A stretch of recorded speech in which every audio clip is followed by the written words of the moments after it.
사무엘하 7장 말씀입니다. 다윗이 6장에서 하나님의 언약궤를 이제 모셔서 성에 두고 늘 하나님과 함께 또 하나님을 섬기고 이제 이렇게 시작을 했습니다. 그런데 그 언약궤를 모셔오긴 했으나 그 언약궤를 모신 곳이 좀 누추하다 이런 생각이 들었습니다. 다윗 마음에 그냥 커튼에 휘장에다가 이렇게 덜건이 뒀기 때문에 그러면서 자기가 사는 집을 보니까 백향목에 아주 이렇게 으리으리하게 살고 있는데 하나님을 모신 것은 너무 초라하다 이런 생각이 들었어요. 그래서 다윗이 죄송한 마음이 들고 해서 선지자 나단에게 참 죄송하다. 나는 백향목 궁에 이렇게 살지만 하나님의 궤가 휘장 가운데 있구나 하고 그 죄송한 마음을 표현을 했습니다. 딱 그 한마디만 했습니다. 근데 하나님은 다윗의 그 마음의 중심을 아셨습니다. 다윗이 정말 하나님을 사랑하고 하나님을 섬기려고 하고 있다 하는 것을 아셨습니다. 그래서 하나님께서 선지자 나단에게 나타나셔서 놀라운 약속을 해주십니다. 그것이 그 위대한 다윗 언약입니다. 이 다윗 언약. 그래서 이 다윗 언약의 내용은 한마디로 말한다면 네가 나를 위해 내 집을 세우겠다고 했느냐? 아니다. 내가 너를 위해 네 집을 세워주겠다. 영원히 네 집을 세워주겠다. 이런 말씀이죠. 그래서 그 집이라는 것은 다윗의 그 가문이죠, 가문. 그래서 다윗의 가문을 영원토록 형통하게 해주시겠다. 이런 약속을 하신 것입니다. 자자손손 그 왕권이 견고하고 그런 약속을 해주신 것입니다.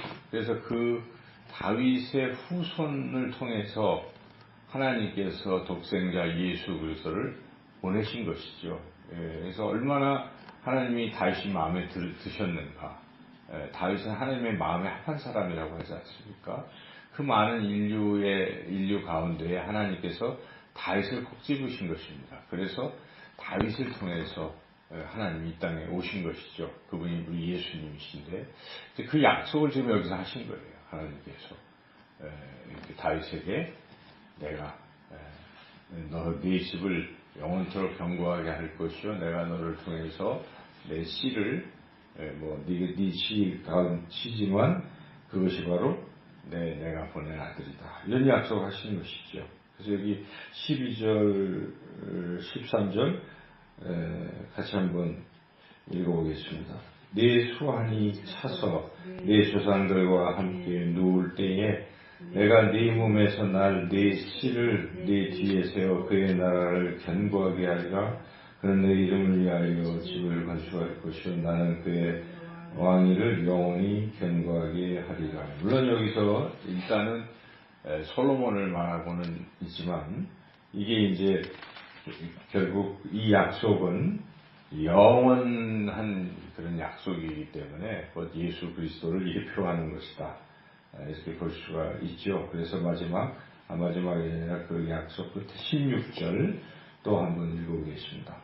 네 집과 네 나라가 내 앞에서 영원히 보존되고 네 왕위가 영원히 견고하리라 하셨다 하라.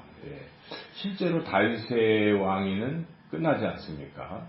끝남에도 불구하고 열왕기 하에 보면 이제 유다가 멸망함으로써 그게 이제 끝나긴 하지요. 그렇지만 그것이 끝이 아니고 그 뒤에 계속해서 다윗의 후손으로서 예수 그리스도께서 오신 것이기 때문에 예수님을 통해서 하나님의 나라가 영원히 지속이 된다. 우리가 그래서 이 다윗 언약을 단순히 다윗 가문의 어떤 그런 것으로 그치지 아니하고 예수 그리스도께서 오신다는 그 약속으로 우리가 봤습니다. 그래서 이게 유명한 것이죠. 여하튼 오늘 이 7장에서 흐르는 이 말씀의 주제는 그런 것입니다. 다윗은 그냥 내가 하나님을 사랑하고 하나님의 집을 한번 건축하겠습니다라는 의사표현만 했는데 하나님께서 너는 네가 안 해도 된다. 네가 안 해도 되고 솔로몬이 할 것인데 여하튼 네가 그런 마음을 먹었기 때문에 내가 네 집을 세워주겠다. 이런 내용입니다.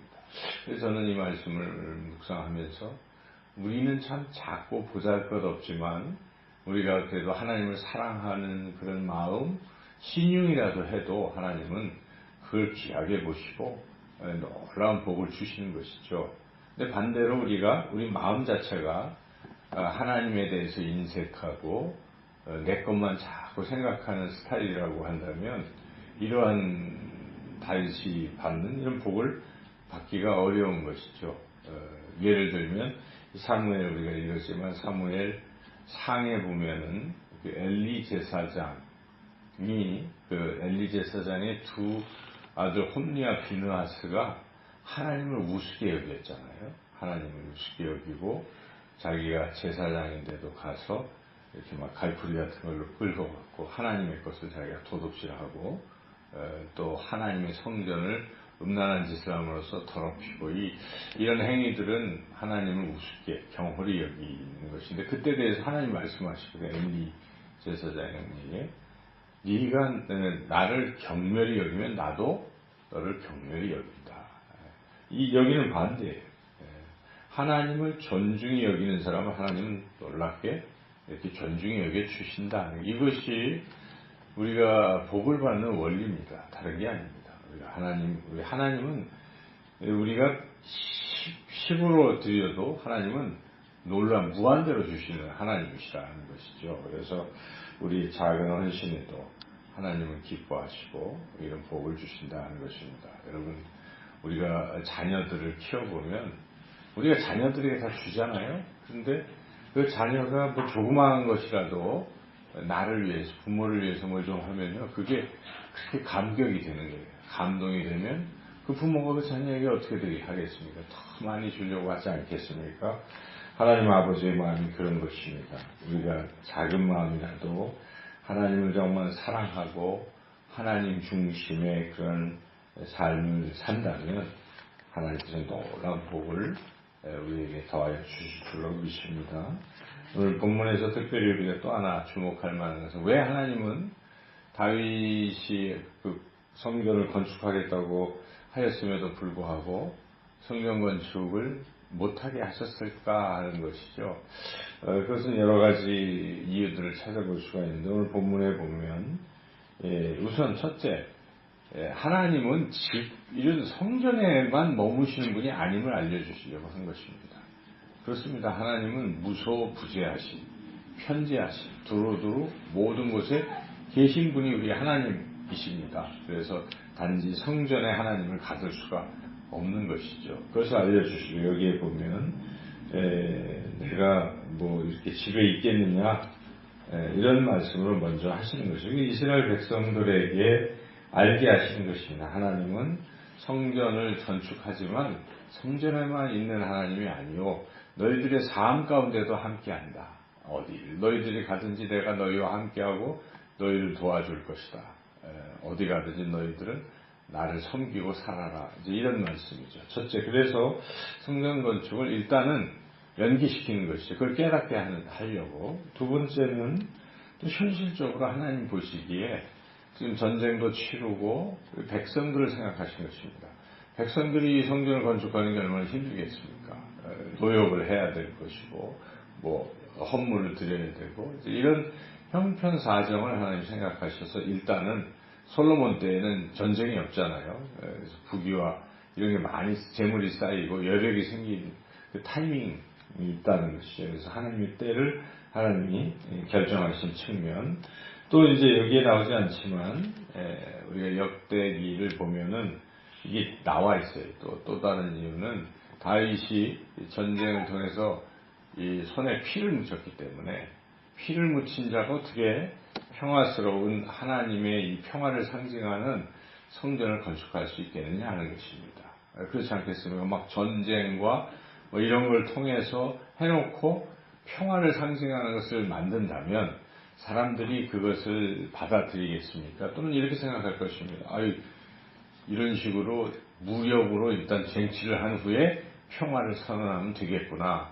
그건 아닙니다. 그게 이제 로마의 로마나 팩스 뭐 있잖아요. 로만 팩스인가 그 로마의 평화. 그러니까 로마가 힘으로 전체를 다 정복하고 이제 다 평화가 임했다. 더 이상 안 싸워도 된다. 이런 식의 무력으로 통일한 후의 평화는 아닌 것이죠. 하나님이 말씀하시는. 그래서 이 다윗의 손에 피가 묻어 있기 때문에 다윗은 안 된다. 또 하나님이 이제 그렇게 말씀하신 것이죠. 이런 여타의 이유들로 인해서 성전이 다윗에 의해서 건축되는 것이 아니라 그 아들 솔로몬에 의해서 건축되었다는 것인데, 여튼 이 전체적으로 우리가 다시 한번 생각해 본다면 다윗이 나는 백향목 공에 거하거늘 여호와의 귀에는 휘장 가운데 있도다 이 한마디 말, 이렇게 주님을 정말 사랑하는 그 마음 때문에 이런 놀라운 복이 임했다는 걸 우리가 기억할 필요가 있습니다. 그리고 마지막으로 이제 이렇게 다 축복을 약속을 받은 후 다윗이 어떻게 했는가? 18절부터 29절은 다윗은 하나님 앞에 감사했다 하는 것입니다. 감사 기도를 드렸다 하는 것이죠. 하나님, 제가 무엇이가 한데 이 작은 자를 이렇게 복을 주십니까? 하나님 너무 감사합니다 하는 이 감사 기도가 18절부터 쭉 이어지고 있습니다. 그 감사 속에는 하나님 정말 위대하십니다, 좋으신 분이십니다 하는 그런 찬양이 같이 곁들여 있는 것이죠. 그리고 또 하나 중요한 포인트는 하나님이 약속하신 게 그대로 이루어지게 해달라는 것입니다. 하나님이 약속하셨으니까 그대로 이루어지게 하소서 하고 약속을 붙들고 기도하는 이제 그런 내용이 18절에서 29절에 이어지고 있습니다. 그래서 우리가 이 기도의 하나의 모범이죠. 그래서 우리가 기도할 때는 하나님이 내게 베푸시는 은혜에 늘 감사할 필요가 있습니다. 하나님 무엇이라도 이렇게 감사를 많이, 감사의 시간이 길면 길수록 좋은 것 같아요. 감사 기도를 많이 하고, 간구는 나의 무리한 요구를 관철시키는 시간이 아니고 하나님이 내게 주신 그 약속들을 우리가 다시 한번 회상하면서 하나님 그 약속대로 성취되게 해주세요. 성취될 줄 믿고 저는 그렇게 또 행동을 하겠습니다 하는 결단일 수 있어요. 그래서 그런 기도. 근데 이런 거 다 접고 그냥 무조건 자기가 궁하다 하여 자기 필요한 것만 막 와서 하는 기도는 물론 그것이 기도가 아니라고 할 수는 없죠. 그것도 필요하지만 그러한 부분보다는 이러한 부분을 우리가 다윗이 했던 이런 성숙한 기도를 우리가 또 잘 이해하고 그러한 기도 생활도 또 해야 되겠습니다. 오늘 하루도 다른 내 자신의 어떤 이익과 이런 것보다는 먼저 하나님을 사랑하고 하나님 나라를 구하시고 그리고 또 하나님 내게 베풀어 주신 놀라운 은혜들에 더욱 감사하고 하나님 내게 주신 이 다윗 언약과 같은 나를 하나님의 자녀로서 삼아주시고 영원히 하나님 나라에 가게 하시고 하시는 이 복들이 계속 이루어지게, 그리고 또 여러분들의 자녀들이 이 다윗의 이 자손들이 잘 된 것처럼 우리의 자녀들이 하나님 믿는 복된 가정이 되게 해줄 줄 믿습니다 하고 계속 기도하고 믿음으로 나아가시기를 주님의 이름으로 축원합니다.